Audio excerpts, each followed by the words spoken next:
Selanjutnya kita akan berikan kesempatan kepada Bapak Febri Diansyah. Bapak Febri adalah pegiat anti korupsi sekaligus advokat dan managing partner di Divisi Integritas Law Office. Bapak Febri juga pernah aktif di Komisi Pemberantasan Korupsi KPK Republik Indonesia sejak tahun 2013 hingga 2020 dengan menduduki posisi strategis sebagai Group Head dan Pemeriksa Gratifikasi KPK pada tahun 2013. Kemudian beliau juga pernah menjadi juru bicara KPK pada tahun 2016 hingga 2019, serta beliau pernah menjabat sebagai Kepala Biro Humas KPK pada tahun 2016 hingga 2020.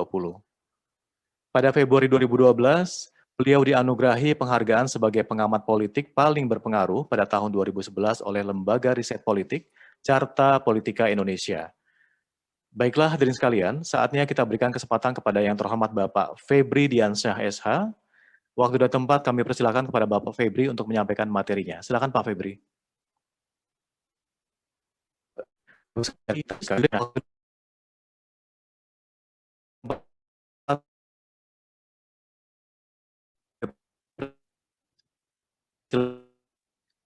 Assalamualaikum warahmatullahi wabarakatuh. Terima kasih Mas Ferry sebagai moderator. Semoga suara saya terdengar cukup jelas. Kalau nanti ada persoalan dengan sinyal atau suaranya tidak jelas, saya mohon izin untuk menonaktifkan video agar bisa lebih fokus pada voice begitu ya. Terima kasih juga saya sebenarnya minta akhir juga biar bisa menyimak terlebih dahulu karena saya yakin kalau dari tema ini materi-materi pokoknya sebenarnya ada di narasumber-narasumber yang luar biasa di awal tadi yang sudah menyampaikan. Ada Pak Sahlan dan Mas Arendra ya. Tadi saya mau nyimak Mas Akbar sebenarnya. Nah, saya akan bicara lebih pada aspek mitigasi risiko korupsinya atau pengendalian risiko korupsinya dan sekaligus pencegahan korupsi. Jadi ketika penanganan perkara sudah ditangani atau sedang ditangani oleh penegak hukum misalnya, kita perlu bertanya ke belakang kembali bagaimana mekanisme pencegahan dan pengendalian internal sudah dilakukan di sebuah korporasi tersebut dan beberapa hal yang terkait dengan hal tersebut. Saya izin untuk share screen. Mungkin beberapa slide akan dipercepat saja. Jadi intinya yang akan disampaikan adalah urgensi pengendalian risiko dan pencegahan korupsi pada korporasi. Risiko yang dimaksud di sini tentu tidak semua pengertian risiko sebagaimana yang dikenal dalam konteks manajemen risiko yang standar internasionalnya diakui di ISO 31000, tetapi fokus pada risiko korupsi di korporasi dan tentu nanti juga akan terkait dengan aspek pencucian uangnya. Jadi pengendalian risiko korupsi dan pencegahan korupsi pada korporasi. CPI Indonesia ini saya kira tadi sudah disampaikan juga, tapi saya ingin tunjukkan bagaimana trennya dari tahun 95 atau sebutlah setelah reformasi di tahun 98-99, kemudian tahun 2020 kemarin turun cukup drastis ya, kita mundur 3 tahun ke belakang. CPI ini memang tidak hanya dihasilkan dari kontribusi penanganan perkara, tetapi ada 9 aspek sebenarnya yang sudah diuraikan juga oleh Transparansi Internasional Indonesia. Kenapa ini penting? Karena kita bisa melihat dan saya kira dunia internasional juga menggunakan CPI ini sebagai salah satu indikator ketika mereka ingin investasi atau ingin melakukan hubungan hukum terkait dengan kepentingan korporasi dengan Indonesia. Sejumlah perusahaan-perusahaan yang bergerak di wilayah multinasional tentu akan melihat penting bagaimana sebenarnya kondisi sebuah negara, bagaimana kepastian hukumnya, bagaimana pemberantasan korupsi di sana, agar mereka bisa menghitung risiko yang akan terjadi sedemikian rupa. Jadi memang kita masih punya masalah cukup serius di dua sektor di sini. Kalau dilihat dari 9 item ini, di penegakan hukum di World Justice Project, jadi para responden ternyata belum cukup yakin, meskipun tahun ini naik ya, belum cukup yakin penegakan ketaatan suatu negara terhadap penegakan hukumnya itu cukup bagus. Ini tentu terkait dengan penanganan perkara, kepastian hukum, dan juga reformasi di institusi penegak hukum itu sendiri.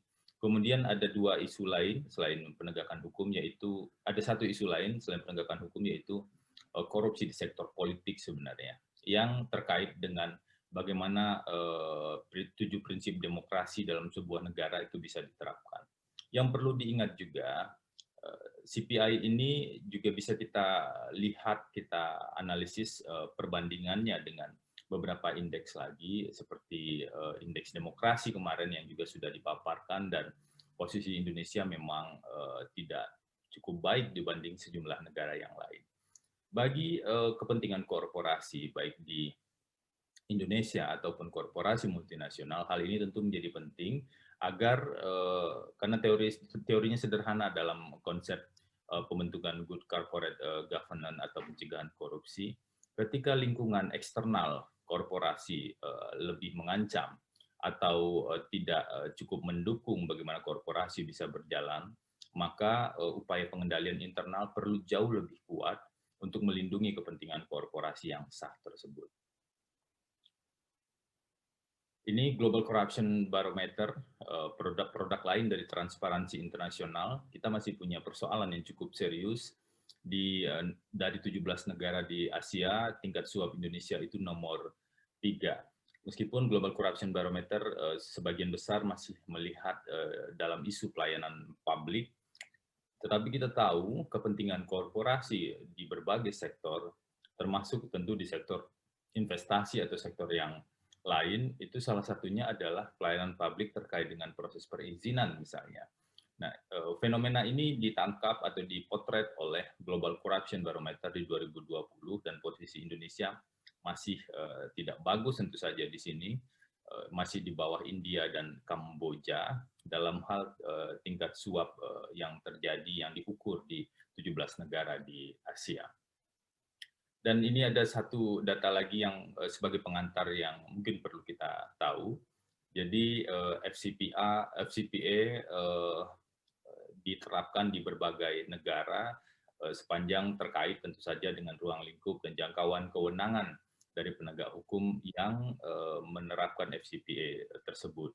Nah, ada pusat kajian di Stanford Law School yang melihat hal tersebut, dan inilah datanya dari location of improper payment yang ditangani menggunakan FCPA di sejumlah negara.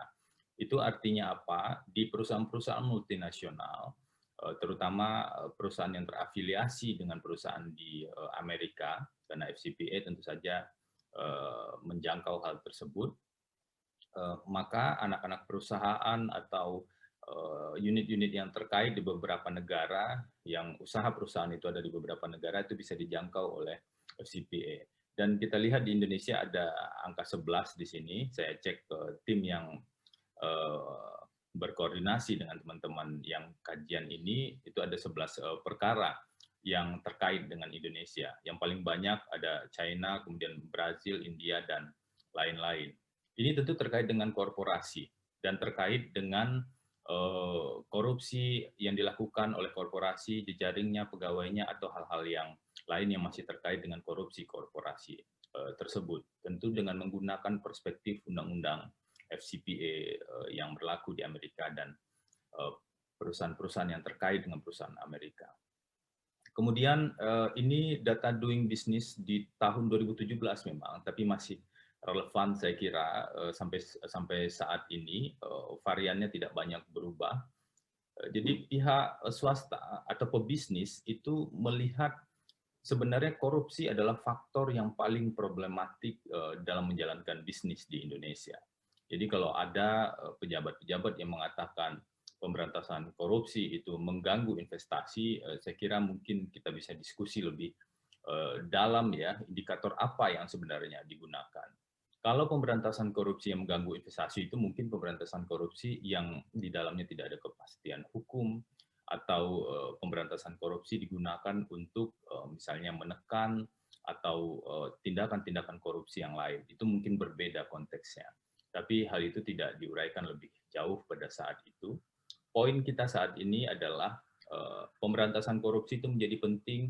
Di dalam pemberantasan korupsi itu ada juga pencegahan korupsi, pengendalian risiko-risiko korupsi, agar korporasi atau bisnis tersebut bisa menyelesaikan salah satu persoalan yang paling problematik bagi para pebisnis di Indonesia. Ada korupsi, ada inefficient governance birokrasi, jadi ada persoalan juga dengan birokrasi yang dilihat oleh para pelaku usaha, dan beberapa hal lain yang bisa dilihat di bawah ini, ada access to financing dan lain-lain, ke bawah sampai poor public health. Nah, ini kajian yang dilakukan oleh Transparansi Internasional Indonesia yang mereka sebut dengan TRAC begitu, Transparency in Corporate Reporting. Jadi mereka mengukur ada 3 aspek. Salah satunya adalah aspek pemenuhan indikator dalam dimensi program anti korupsi di perusahaan oleh BUMN. Jadi yang disurvei, yang dinilai di sini, yang dilihat di sini adalah pemenuhan indikator anti korupsi di BUMN, mulai dari komitmen kepatuhan terhadap hukum, whistleblowing system, dan banyak hal yang lainnya. Kalau kita lihat yang cukup rendah sebenarnya di paling kanan begitu, kode yang berlaku ke penyedia barang dan jasa, itu sistem pengadaan barang dan jasa kita masih dilihat sebagai salah satu persoalan. Kemudian pelatihan masih sangat kurang terkait dengan anti korupsi, integritas, dan hal-hal yang sejenis begitu, termasuk risiko korupsi. Soal uang pelicin kita juga masih cukup marak di sejumlah institusi yang dilihat di survei ini, termasuk monitoring program anti korupsi dan hal-hal yang lainnya. Jadi yang paling tinggi bahkan masih di angka 68. Ini belum cukup tinggi jika dibandingkan dengan statement-statement atau slogan-slogan bahwa kita serius untuk melakukan pencegahan korupsi. Semoga ada perbaikan ya setelah survei ini dilakukan atau kajian ini dilakukan di tahun 2018 lalu. Harapannya seperti itu. Meskipun kalau kita lihat dari beberapa survei yang ada, dari tahun 2018 itu naik ke 2019, kemudian di 2020 turun drastis misalnya di Corruption Perception Index tersebut. Saya kira ini sudah dijelaskan panjang lebar oleh narasumber sebelumnya, dan narasumber sebelumnya justru lebih memahami secara substansi dan secara praktikal terkait dengan hal ini. Jadi saya hanya ingin tunjukkan saja ada 3 aturan yang penting diperhatikan jika korporasi memang cukup serius untuk membangun lingkungan pengendalian risiko korupsi dan pencegahan korupsi. Kenapa penting untuk membangun lingkungan pengendalian risiko korupsi ini? Mulai dari pemetaan di awal tentu saja, karena hal ini jauh lebih efisien dan jauh lebih mengurangi biaya-biaya yang akan dikeluarkan oleh korporasi sebenarnya dibanding ketika ia diproses secara hukum, apalagi kalau kita menghitung biaya-biaya kredibilitas dan lain-lain yang nilainya sampai tidak berhingga seperti itu, dan sulit sekali untuk memulihkannya di kemudian hari. Selain itu, bagi para pelaku usaha atau korporasi-korporasi di berbagai negara di dunia, penerapan sistem-sistem anti korupsi itu juga bisa menghemat pengeluaran mereka, karena beberapa alokasi pengeluaran oleh korporasi yang dilakukan ya salah satunya biaya untuk dalam tanda kutip memberikan uang pelicin atau suap terhadap pejabat-pejabat publik dengan berbagai cara kamuflase ya. Apakah dengan mengkamuflasekan dengan catatan-catatan keuangan atau biaya profesional advisor dan lain-lain. Nah, ini penting dipahami dan tentu minimal bagian compliance, bagian legal atau bagian-bagian atau unit yang bertanggung jawab pada manajemen risiko di sebuah korporasi sudah saatnya meletakkan isu pencegahan korupsi menjadi salah satu isu yang paling krusial. Ini data penanganan kasus korupsi di KPK berdasarkan klasifikasi aktor 2004 sampai dengan Mei 2020. Swasta yang paling banyak, ini bisa swasta yang memberikan suap pada anggota DPR atau DPRD atau pejabat-pejabat negara yang lain, kepala daerah misalnya, atau bisa juga swasta yang melakukan tindak pidana korupsi yang dikenakan pasal 2 atau pasal 3 yang merugikan keuangan negara, sebagaimana pasalnya sudah dijelaskan oleh narasumber yang sebelumnya. Dan sudah masih di KPK ada 6 korporasi yang sudah diproses secara hukum dengan Undang-Undang Tindak Pidana Korupsi dan ada 1 TPPU untuk korporasi yang diterapkan dalam pengembangan kasus kepala daerah di Kebumen. Jadi mulai di kasus Duta Graha Indah atau NKE, ini dulu kasus yang terkait dengan Bendahara Umum Partai Demokrat Nazarudin, kemudian Tuah Sejati ini kasus di Aceh, Nindya Karya juga kasus di Aceh, PT Trada ini yang di Kebumen, kemudian Merial Esa dan Palma 1. Sebagian kasus ini masih berproses, sebagian sudah berkekuatan hukum tetap. Kenapa hal ini perlu ditunjukkan? Karena ada risiko bagi korporasi-korporasi sebenarnya kalau diproses secara hukum menggunakan undang-undang tindak pidana korupsi, apalagi kalau menggunakan undang-undang tindak pidana pencucian uang. Karena ketika korporasi diproses dengan dua undang-undang tersebut, ada risiko bahkan sampai pada, kalau di undang-undang tindak pidana korupsi, penutupan sementara maksimal 1 tahun misalnya. Kemudian ada pidana denda, dan juga ada pidana tambahan lain, uang pengganti yang harus dikeluarkan setelah hakim menjatuhkan vonis yang berkekuatan hukum tetap misalnya.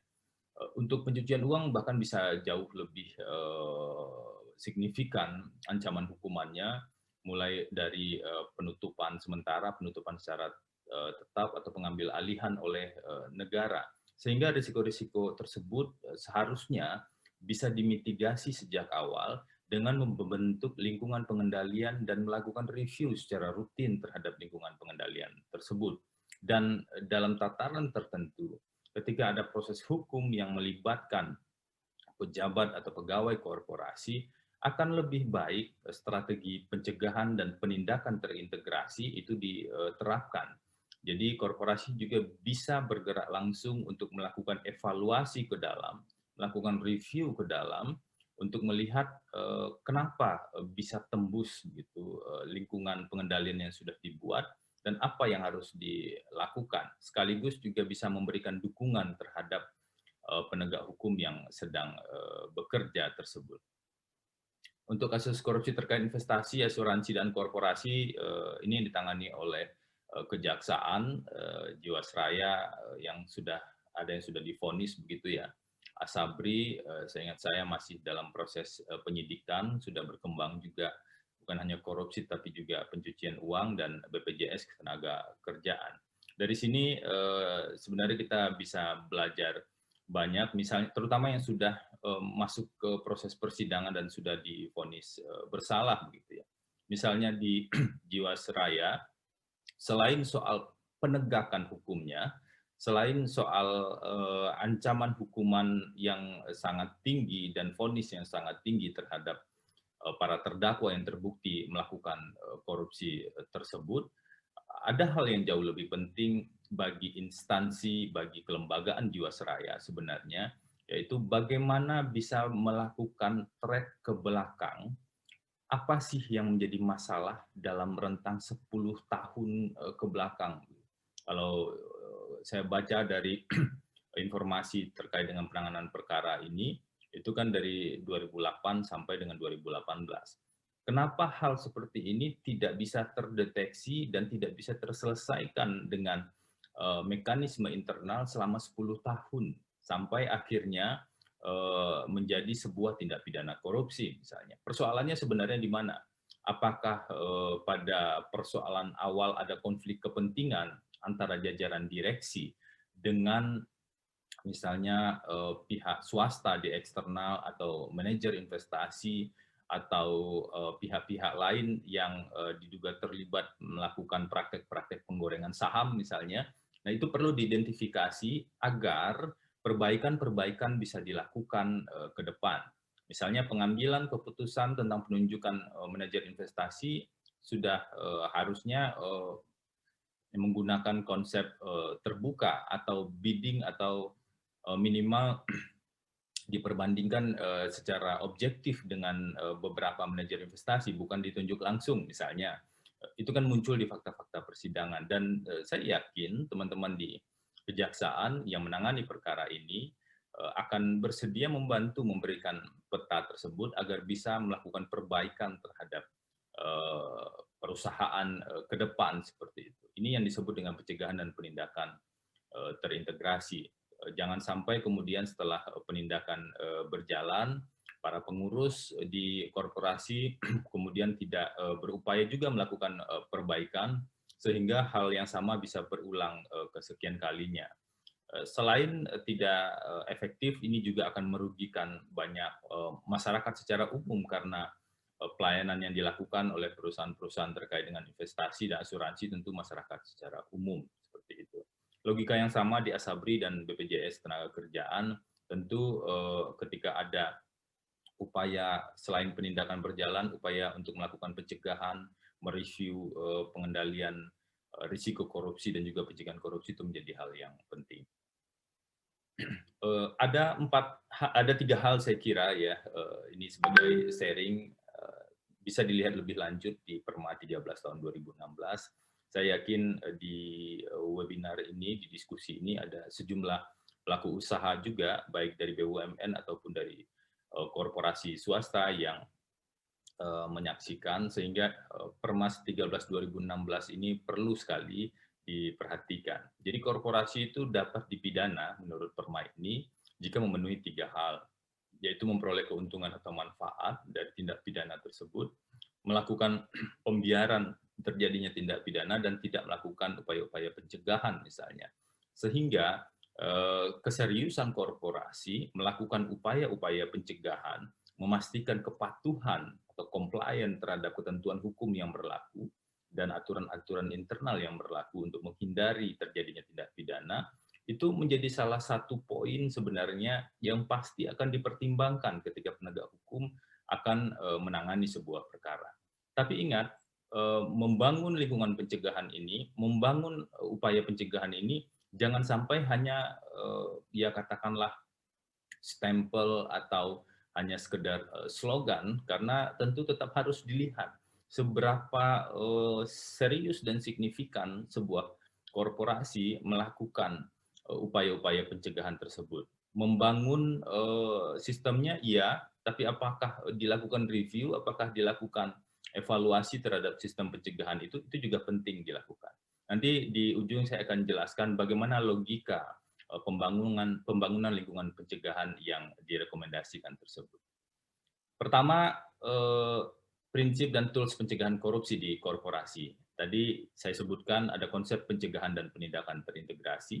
Jadi penindakan diharapkan bisa memberikan peta yang lebih terang terhadap upaya untuk melakukan perbaikan sistem ke dalam. Jadi fakta-fakta yang ditemukan oleh penyidik, penuntut umum, atau fakta di persidangan, itu kemudian bisa membantu untuk melakukan perbaikan sesegera mungkin di internal korporasi. Apalagi BUMN, apalagi korporasi yang mengurusi kepentingan publik. Karena pelayanan publik kan tidak boleh berhenti. Proses hukum harus terus didukung, tapi pelayanan publik harus terus dilakukan sebaik-baiknya. Mencari jalan tengah dan kombinasi yang tepat di antara penindakan dan pencegahan ini memang akan menjadi tantangan kita ke depan. KPK sebenarnya pernah menerbitkan buku ini, jadi Panduan Cegah Korupsi, cek begitu. Jadi untuk dunia usaha, ada beberapa item yang dilakukan yang secara sederhana itu menjelaskan atau menggunakan konsep siklus PDCA. Jadi mulai dari plan, do, check, action, dan kemudian ada respon, ada komitmen, ini adalah sebuah siklus. Jadi tidak bisa misalnya sebuah korporasi, sebuah BUMN atau sebuah instansi hanya berhenti pada komitmen saja misalnya.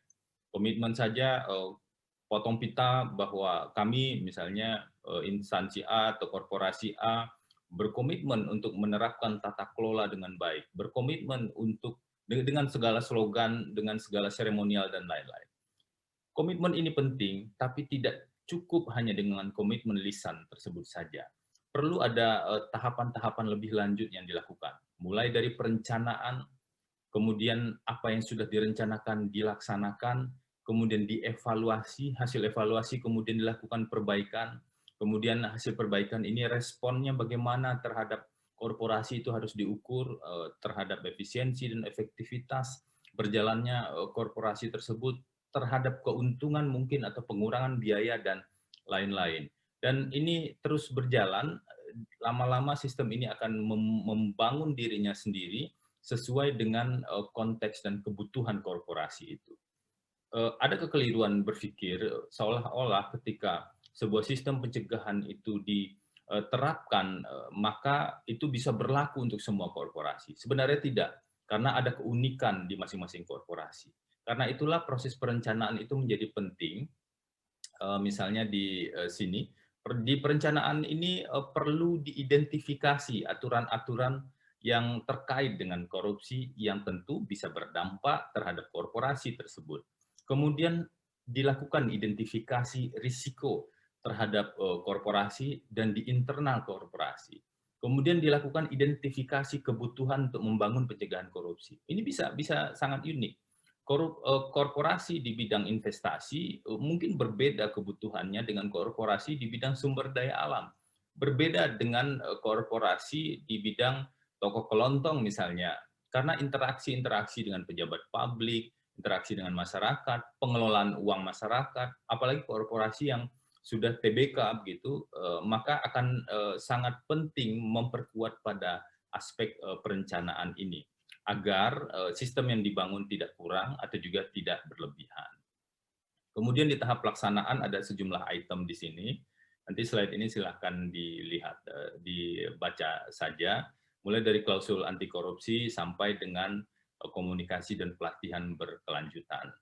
Kemudian ada aspek evaluasi. Evaluasinya ada 3 hal yang perlu dievaluasi. Pertama dari aspek finansialnya. Yang kedua kepatuhan terhadap program. Ini bicara soal sistem tadi.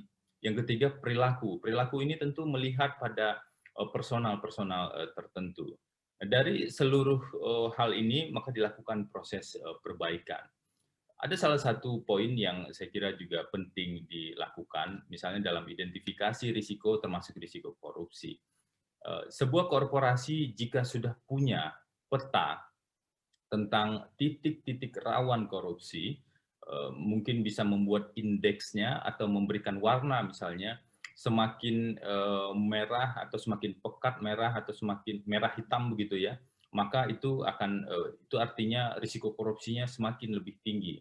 Sehingga untuk zona-zona atau untuk unit-unit dengan risiko korupsi yang lebih tinggi bisa diterapkan kebijakan kehati-hatian yang lebih kuat baik dalam penentuan pejabatnya, dalam proses evaluasi internal, ataupun dalam pengawasan-pengawasan yang lainnya, dan standarisasi kebijakan, checks and balance system dalam pengambilan kebijakan.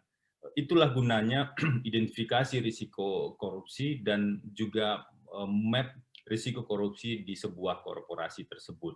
Misalnya, kalau tadi kita bicara soal Jiwasraya, di Jiwasraya akan dilihat di divisi di Direktorat Investasi ternyata ada beberapa persoalan yang ditemukan dalam proses hukumnya sudah berjalan. Bagaimana cara penunjukan manajer investasinya dan di mana peran direktur utama misalnya, di mana apakah dimungkinkan sebuah korporasi, terutama BUMN, untuk melakukan tindakan-tindakan investasi yang belum diatur di pedoman investasi misalnya. Nah, itu perlu direview secara lebih detail agar kemudian bisa dilakukan perbaikan ke depan dan hal-hal yang sama tidak terulang lagi. Kita kan tidak ingin ada kerugian negara yang sangat besar sampai triliunan rupiah dan itu berlarut-larut terjadi sampai 10 tahun. Ke depan kita tidak ingin itu terjadi sehingga upaya untuk perbaikan itu perlu dilakukan secara lebih serius. Mohon maaf Pak Febri, waktu tersisa Nah, ini sekitar 5 menit ya, lagi Pak. ya, nanti saya selesaikan dalam waktu 5 menit ya. Nah, ini standar internasional soal pencegahan korupsi di korporasi dan juga pengendalian risiko tadi yang bisa dilihat lebih lanjut. Ada cukup banyak sebenarnya ya, karena ini memang menjadi concern dari dunia internasional.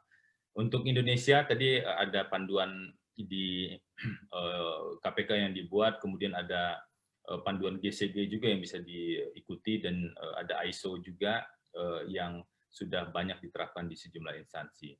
Yang paling penting jangan hanya slogan dan jangan hanya formalitas. Nah, ini sedikit saja saya mungkin akan lewatkan beberapa slide ini. Kenapa gratifikasi menjadi penting? Karena ini kadang-kadang yang menjadi awal dari hubungan-hubungan yang tidak sehat di balik pengambilan kebijakan. Mungkin nggak minta langsung gitu ya ngasih uang, tetapi kemudian menanam budi untuk suatu hari bisa mempengaruhi pengambilan keputusan.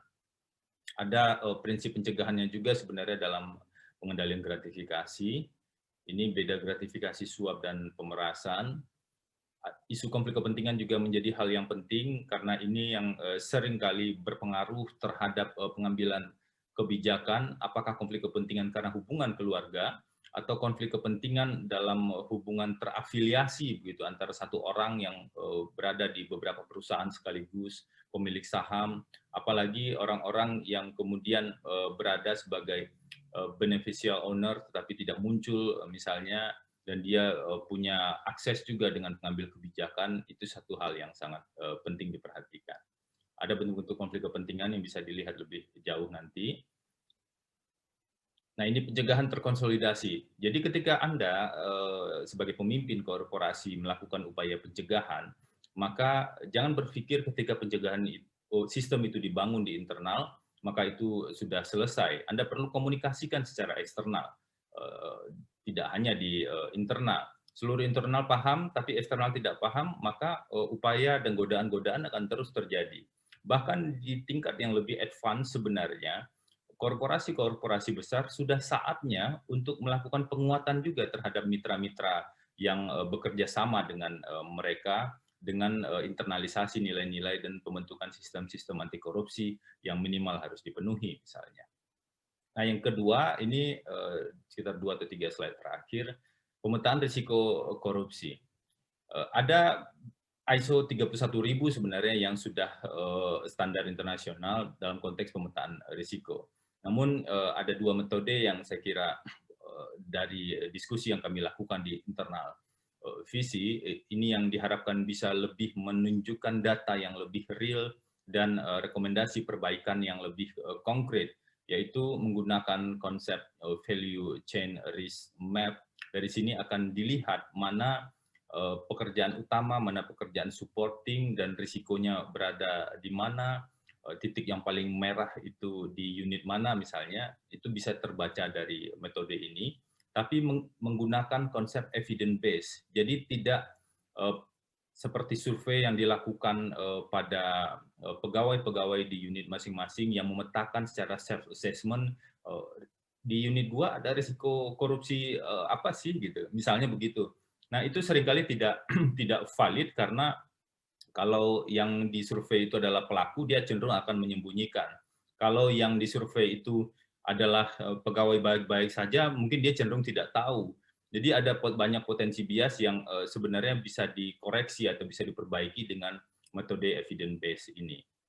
Dan ini mungkin satu slide yang terakhir. Jadi ada konsep three line of defense yang sebenarnya sudah dikenal oleh teman-teman yang bekerja di bidang compliance di korporasi, bahwa sebenarnya di sebuah korporasi itu ada 3 lapis pertahanan yang diharapkan tidak tembus begitu ya. Mulai dari line of defense yang pertama, yaitu manajemen kontrol dan internal kontrol begitu, dan ini yang core prosesnya, yang kemudian supporting dan manajemen proses di second line dan yang di lapis ketiga. Kalau sudah tembus 2 lapis, mestinya di internal audit di konsep lapis yang ketiga itu bisa diminimalisir risiko untuk tembus lebih jauh. Yang jadi persoalan adalah bagaimana kalau ketiga line ini itu ternyata tembus dan tereksposur menjadi sebuah risiko yang konkret dan kemudian diproses oleh penegak hukum. Ini yang menjadi persoalan serius yang mestinya logikanya bisa dibalik untuk mencari lebih jauh, jadi ada yang hijau di bawah, melakukan evidence tracing dan risk reassessment, jadi assessment ulang, mereview kembali di line mana sebenarnya risiko itu bisa menembus, apakah di pertama atau langsung di kedua atau di line yang ketiga, sehingga sampai persoalan ini harus diselesaikan oleh pihak eksternal misalnya. Apalagi dalam waktu tadi Jiwasraya sampai 10 tahun. Nah itu perlu dilihat ke belakang, sebenarnya pengendalian internalnya jalan atau tidak, ada atau tidak, kalau ada, di lapis mana sebenarnya pengendalian internal tersebut belum berjalan secara efektif. Nah, untuk kepentingan perbaikan, maka tracking ke belakang itu menjadi penting. Kita mungkin akan terbantu dengan kalau kasusnya sudah berkekuatan hukum tetap atau minimal sudah ada putusan, sehingga fakta-fakta itu bisa diurai lebih lanjut dan harapannya tentu juga institusi penegak hukum bisa membantu untuk melakukan perbaikan tersebut. Jadi pemetaan risikonya bisa dilakukan kembali. Nah, ini salah satu pendekatan saja yang bisa dilakukan untuk pengendalian risiko korupsi. Artinya kita bisa membuatnya di awal terlebih dahulu sebaik-baiknya, lingkungan pencegahan, compliance-nya, dan pengendalian risiko korupsinya. Atau ketika persoalan sudah ada, maka kita perlu melihat ke belakang, meskipun pasti biaya jauh lebih mahal ya kalau persoalan sudah ada, kredibilitas perusahaan mungkin sudah dirugikan atau sudah sulit mengembalikan. Tapi dalam berbagai pengalaman di dunia internasional, ketika upaya perbaikan secara serius itu dilakukan, ketika perusahaan menunjukkan komitmen yang kuat untuk misalnya kooperatif dengan proses penegak hukum, itu akan membantu pemulihan kredibilitas perusahaan tersebut di publik. Apalagi perusahaan-perusahaan yang terbuka yang sangat sensitif misalnya. Saya kira itu, terima kasih. Saya ucapkan, mohon maaf kalau ada salah kata. Assalamualaikum warahmatullahi wabarakatuh.